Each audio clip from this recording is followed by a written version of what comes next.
Definitely, SpongeBob on the Run is definitely the worst SpongeBob movie and doesn't even come close to the others. It does have its moments, the animation is great, but overall, it's not really one of SpongeBob's best moments. It's not his worst, but there are far better SpongeBob episodes and movies out there to watch. Its honestly great animation just served to highlight the complete lack of effort put into its meandering hodgepodge of story. I really do want to like these movies, and I really love SpongeBob and wanted this film to be great. And I'm honestly really disappointed that I wasn't all let into it. This doesn't feel like a legitimate movie. This is just a 90-minute regular episode of the show that's also a promo for the Camp Coral spin-off series, resulting this to be a lot less engaging and a lot less enjoyable than its predecessor.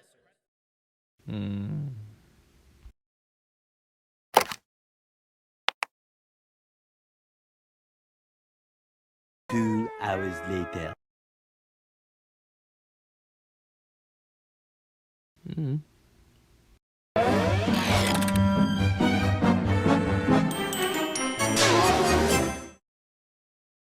Oh boy, I had a feeling I was going to make this video at some point, so let's just get this over with.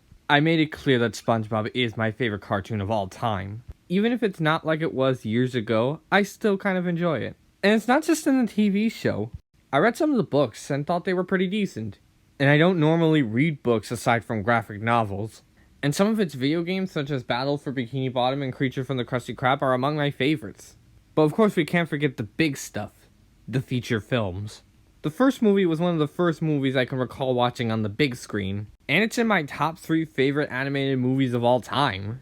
The second film, while not exactly at the levels of the original, is still a fantastic film regardless. But then I recently saw the third film and it was okay. It's not exactly the worst film I've seen, but of the 3 films, this one's probably the weakest. But to its credit, it was better than what I was originally expecting. Upon first seeing the trailer, my expectations immediately went down the drain. I came into the movie expecting it to be a complete rehash of the Season 4 episode, as most of the elements presented in the trailer were reminiscent of what was in the original. Well, sort of. And I feel like the celebrity appearances were only meant to grab audiences' attention. As time went on, I started to grow a bit more curious on how the film would go off. But since I was an American citizen, I had to wait for them to put it on CBS All Access, later renamed Paramount Plus. After the film was released in Canada, some people have been posting their reviews on the film, such as Ask Air or Animat. To avoid any spoilers or disappointment, I waited until the full release on Paramount Plus to judge for myself. And surprisingly, it's done a bit better than what I was actually expecting. Granted, it's far from being a perfect movie. Heck, maybe far from being a great movie. But honestly, it could have been much worse. I did get a few chuckles when watching this movie, although I still had a bit of an issue with the animation. Granted, it's not horrible, but it did take a while for me to get used to. But to its credit, I could tell that the animation was trying to stay in spirit with the original cartoon. But my main problem with the film is the story and pacing. I don't have a problem with SpongeBob going to Atlantic City to save his snail, Gary, but I feel like they could have cut the scene with the tavern. Like, seriously, what was even the point of that? And then there's the elephant in the room. The flashbacks. While some of them seem a bit sweet and charming, they don't really do much to add to the story. They're just meant to promote the spin-off Camp Coral.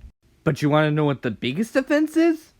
It ignores continuity and contradicts the cartoon as a whole. One of the biggest examples being how Sandy and SpongeBob met at Camp Coral. If I recall correctly, I remember SpongeBob and Sandy meeting during the beginning of the show, not before then. Another example being is when Mr. Krabs says that SpongeBob motivated him to open his own restaurant. But Mr. Krabs has created the Krabby Patty way before back when he was a child. Plus, you'd think that SpongeBob would get the job immediately in the first episode if that was the case. Maybe I'm taking the flashbacks too seriously, but still. But aside from those issues and a couple of nitpicks, it's still decent as a kid's flick. If I were to show this to my children, I'm sure they would have a fun time with it. But to me, this is probably the most missed potential film I've seen in a while. It's not terrible, it's not a bad movie, but it honestly could have been a lot better. But what do you think about the film? Let me know down in the comment section below. And as always, thanks for watching, and I'll see you in the next one.